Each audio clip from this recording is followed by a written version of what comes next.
Fala minha gente, beleza? Nesse vídeo nós vamos iniciar o estudo de estatística. E o que seria estatística?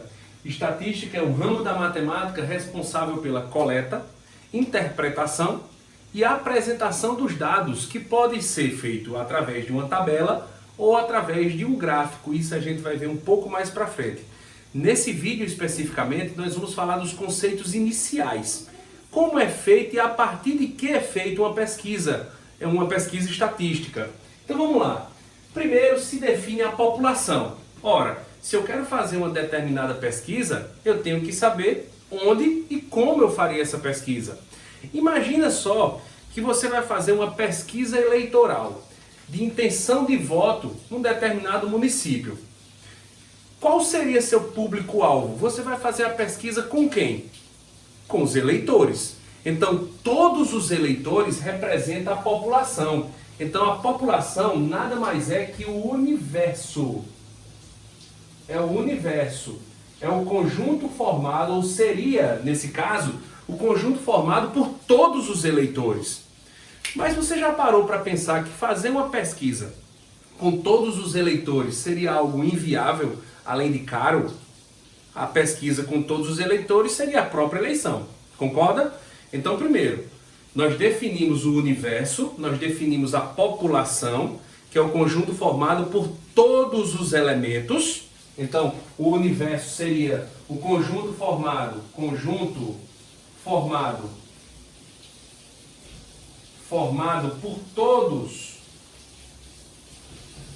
todos os elementos. Concorda? Essa é a definição de conjunto universo. Todos os elementos, ou esses elementos aqui, seriam as pessoas que seriam pesquisadas. Como eu falei agora para vocês, fazer uma pesquisa de intenção de voto com todos os eleitores seria algo inviável. Então o que é que se faz? Se faz uma amostra, se toma um pequeno conjunto daquele conjunto, que nós chamamos de que mesmo? Subconjunto. Então a amostra é qualquer subconjunto significativo da população. A amostra seria um subconjunto da população. Para que fique bem claro, população não representa, nesse caso, todas as pessoas de um município, de um estado, de um país. Não, população é o universo da pesquisa. Nesse caso que eu falei sobre os eleitores de um determinado município, os eleitores de um determinado estado, esses eleitores representariam a população. Imagine eu fazer uma pesquisa dentro da sala de vocês. Vamos supor que eu faça uma pesquisa dentro do segundo A. Eu quero fazer uma pesquisa sobre a idade dos alunos do segundo A. Todos os alunos do segundo A seria minha população. Mas se eu não quiser fazer a pesquisa com todos os alunos do segundo A, eu poderia escolher uma fila na sala de vocês, ou os 20 primeiros alunos em ordem alfabética. Isso aí seria uma amostra, beleza? Então, população é o universo da pesquisa, são todas as pessoas que seriam pesquisadas, e a amostra seria um subconjunto significativo daquela população. Feito isso, definida a população, ou tomada uma amostra dessa população, o que é que se faz? Se define uma variável. É aquilo que eu quero pesquisar. Eu dei um exemplo para vocês agora sobre intenção de voto. Dei outro exemplo sobre a idade de vocês, a idade dos alunos de uma determinada turma do segundo ano. Isso é uma variável, que pode ser de dois tipos. A variável, ela pode ser de dois tipos. Ela pode ser quantitativa, pode ser uma variável quantitativa, ou pode ser uma variável qualitativa. O nome já está dizendo para você, já está dando uma boa dica de como você pode classificar uma variável. Ora, se eu pergunto para você qual a sua intenção de voto, se eu pergunto para um eleitor qual a sua intenção de voto, e eu dei a ele, por exemplo, três opções de candidato: candidato A, candidato B, candidato C. Ele vai dizer: minha intenção de voto é o candidato A. Note que a resposta dele vai ser um nome, o nome do candidato. Se eu pergunto qual a idade dos alunos de uma determinada turma do segundo ano, a resposta vai ser o quê? Vai ser um número. Então, nós temos aí dois tipos de variáveis. A variável qualitativa, cuja resposta, via de regra, vai ser um nome, vai ser uma qualidade, vai ser um atributo, ou uma variável quantitativa, cuja resposta será um número, que pode representar uma quantidade ou uma medida. Aí a gente vai diferenciar também. Vê só, essa variável quantitativa, que vai ter, na maioria, via de regra, a resposta vai ser um número, a resposta é um número, ela pode ser também de dois tipos. Ela pode ser uma quantitativa, que nós chamamos de discreta,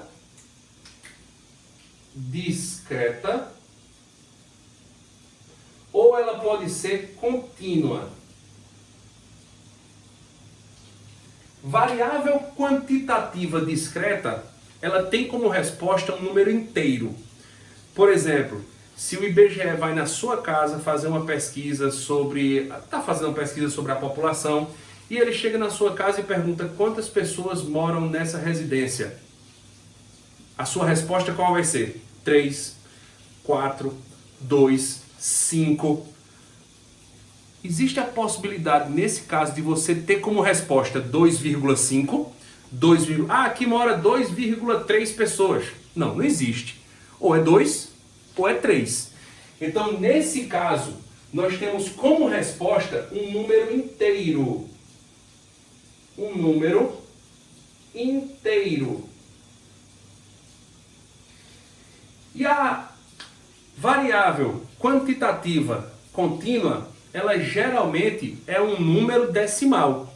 Ela está dentro do conjunto dos números reais. Por exemplo, se eu perguntasse a altura da galera, você não ia ter como resposta 1 metro, ou 2 metros, ou 3 metros.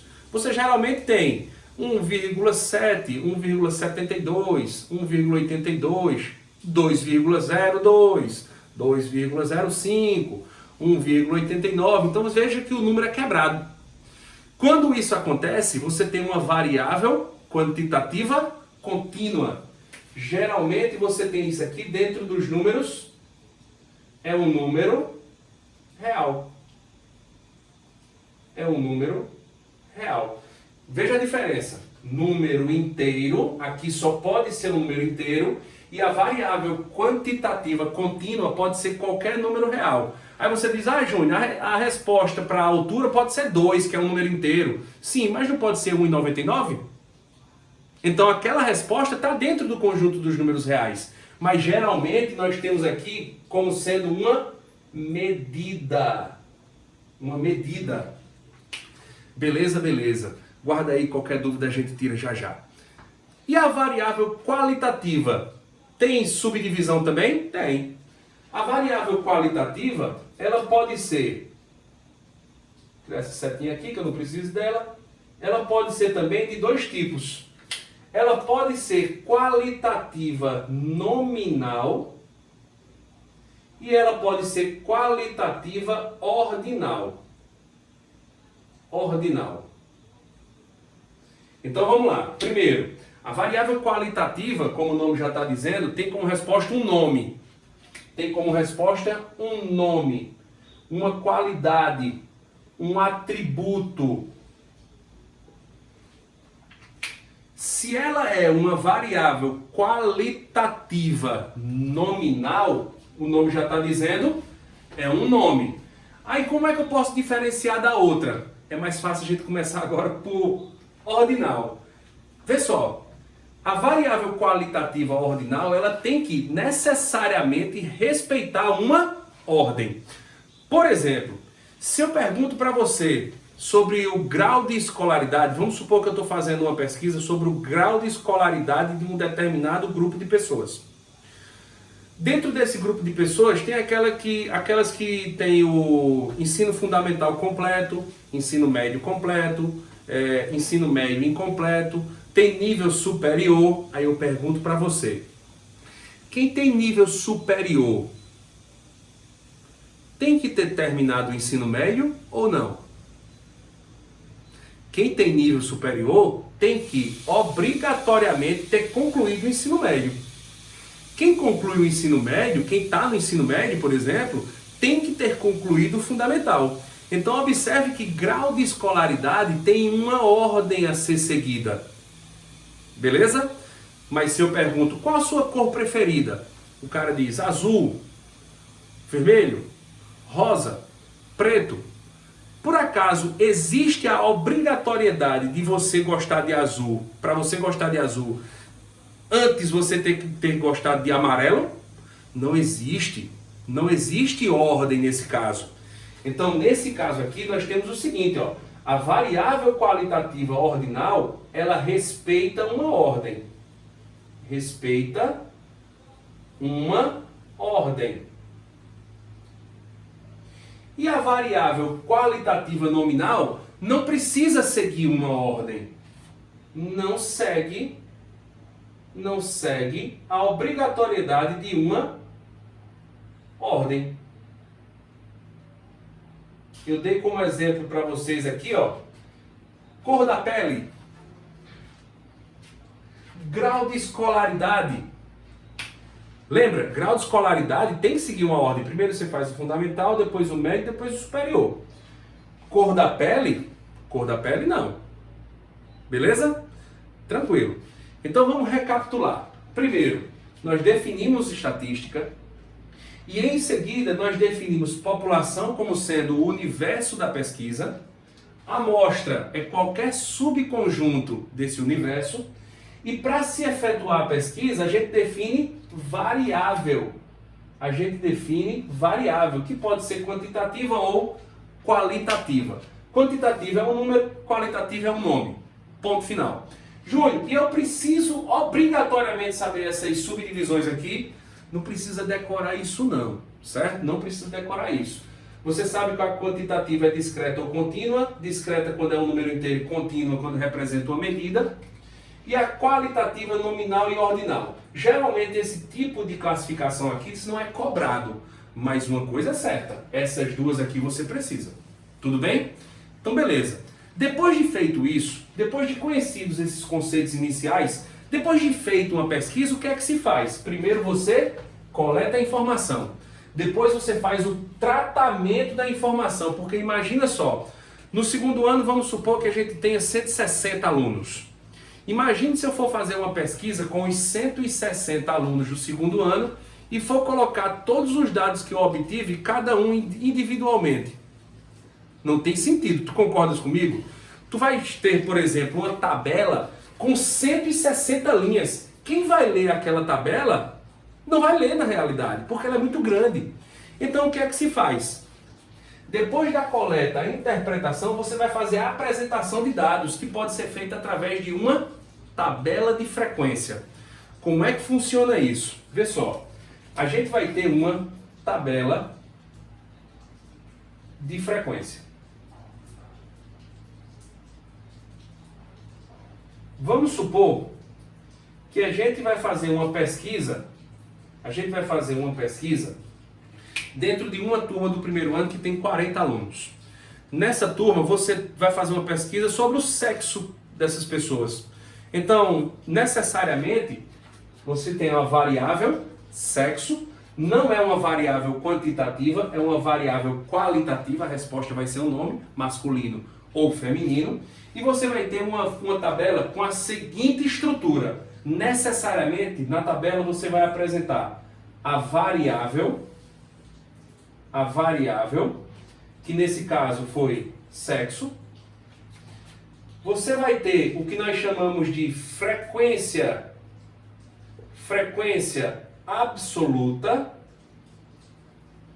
E nós podemos ter uma frequência que nós chamamos de frequência relativa. Então, vê só, nesse caso aqui a gente teria basicamente o seguinte: variável sexo, as respostas seriam feminino, ou masculino. O que vai ser a frequência absoluta? Vamos definir aqui, minha gente. Se liga só.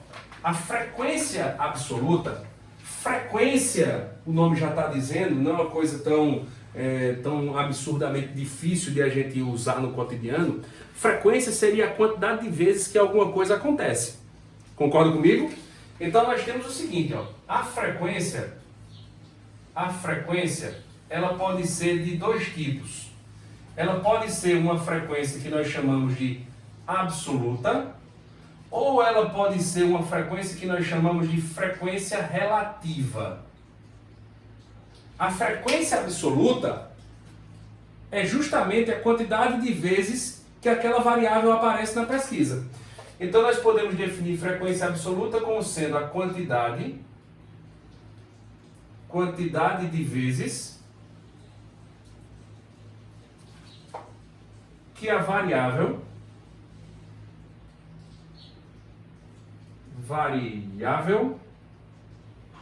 aparece na pesquisa. Aparece na pesquisa. Seria frequência absoluta ou simplesmente frequência. Beleza? E a frequência relativa? A frequência relativa, como o nome já está dizendo, é uma relação, é uma razão entre a frequência absoluta e o total de pessoas pesquisadas. Então, ó, frequência relativa representa a razão entre a frequência absoluta e o total pesquisado.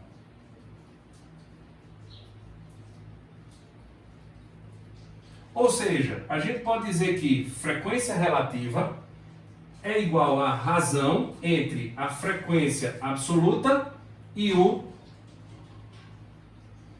total pesquisado. Isso é a frequência relativa. Você já vai ver aqui que a frequência relativa ela pode aparecer de três maneiras. Ela pode aparecer como fração, do jeito que está aqui. Ela pode aparecer como número decimal ou ela pode aparecer em forma de porcentagem. Bem rapidinho aqui, um exemplo. Vamos supor que naquela turma de 40 alunos a gente fez uma pesquisa sobre o sexo dos alunos.